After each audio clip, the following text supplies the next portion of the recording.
เริ่มห่อแล้วเนาะก็เอาปลาลงทอดว่าทอดลายเนาะ3ตัวพ่อก็เริ่มสิมาตำหุงเนาะตำเจ็บ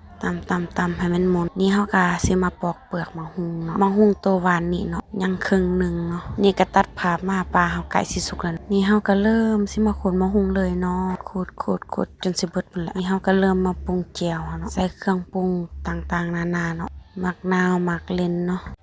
แล้วก็ยัวๆเฮาก็ตำเนาะเป็นจังไดทุกคนสีหน้าสีตาเป็นตากินอยู่บ่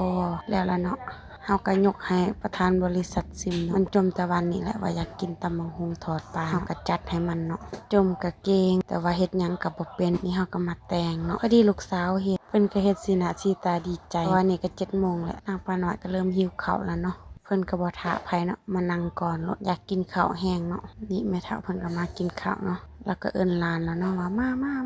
มากินข้าวว่าซั่นข้อยก็อยากหาอีหละเลยยกปลาใส่น้ำยกปลาแล้วก็ยกตำบักหุ่งเนาะเพราะว่ามันอยากกินแต่ว่ามันเฮ็ดบ่เป็นเฮ็ดกินบ่แซ่บเนาะ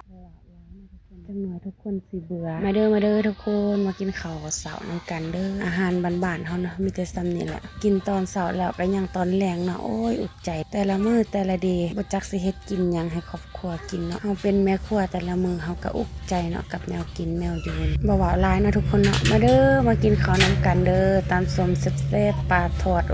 กรอบขนาดทอดไข่อีกเนาะป้าอาหารมื้อนี้ก็